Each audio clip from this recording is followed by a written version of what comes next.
All right, welcome to Proctor's Haven.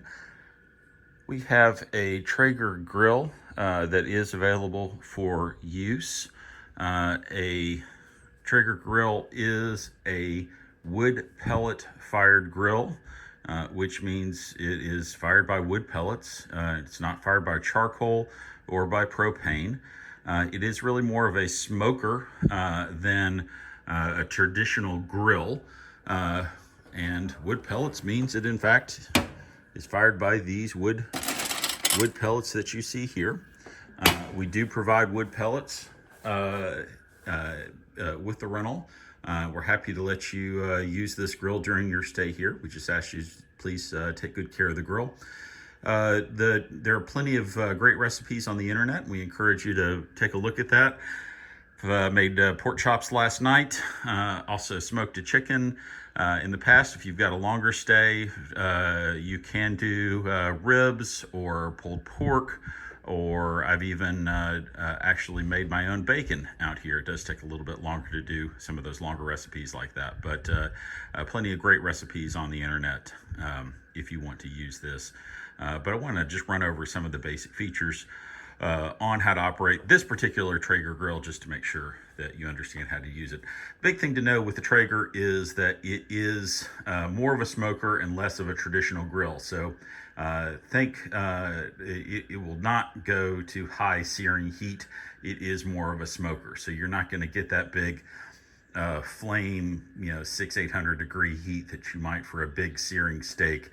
Think again, more pulled pork or ribs or something like that's going to be best for a low and slow, but it will do hamburgers and hot dogs just great. It will just be at a slightly lower temperature. How it simply works to turn it on, like I said, just double check. You should have plenty of these pellets in there.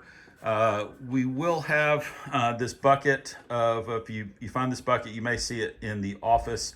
If it's not outside, should leave it in the office there, just inside the house. That will have some extra pellets. If you do need some more, those can just go in the hopper here. Should be a fill line. Really no further than that right there. To turn it on is simply here, off. Turn it on right there. Goes to a temperature setting. For doing a brisket, something like that would be anywhere 180, 225, 250, something like that. For making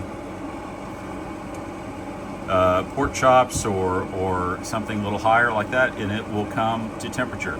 It has a electric auger and a temperature, and it will come to temperature on its own. And will feed those pellets in and begin to smoke and cook. So the low temperature will get a lot more smoke, and the higher temperature a lot more heat. It is electrically powered. The auger is. It is. We do generally keep it plugged in. There is a plug that goes underneath the deck down here. Again, you can leave that plugged in, won't be a problem. It is a GFI outlet, so if for some reason it's not working, you can reach down there and double check the GFI outlet, make sure that is tripped. Should not be a problem. Generally, just don't mess with it. If it's working, it should be fine. A few other features to keep note of. This probe right here is a temperature probe. You can open it up right here. There is a pass-through. This probe plugs in right here. That is a temperature probe for your meat. So it takes it, there's a little port right here that you can insert.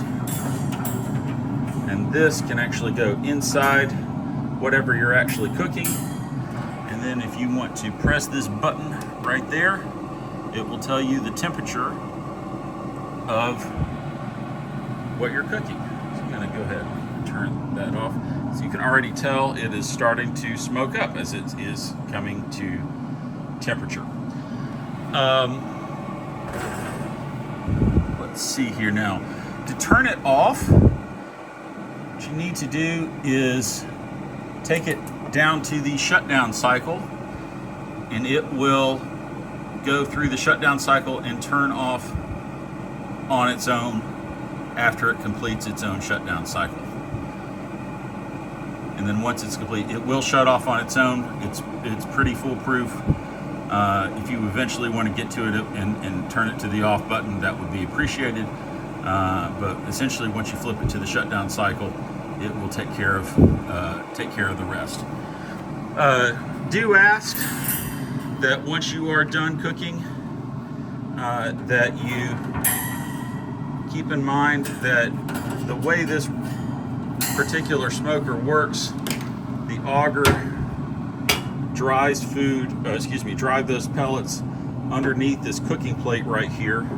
Pop this grill out here for a second. See, it does generate a lot of smoke. That is intentional. That's exactly what you want.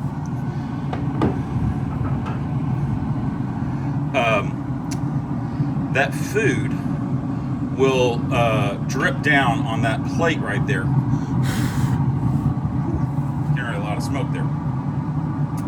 And if you're doing something for a long time, that plate right there that you see will get it will get a lot of juice on it, maybe a lot of fat, and that fat and juice and whatever is from your meat will come drip into that bucket right there and drip out, and that is perfectly normal.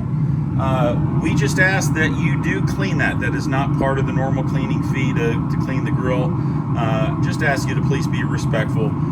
When you are done cooking, when everything cools off, both the grill comes out, this plate right here, when it all cools off, comes out as well. This cleans, and then that bucket as well. So please clean those three parts, and that will we would really appreciate that, to make sure that all three of those parts are clean and available for the next guest. And then, in the comments, let us know what you cooked, because we've gotten a lot of love and use and enjoyment out of the Traeger, and I hope you will as well, and enjoy your stay at Proctor's Haven. Thanks, and have a nice day.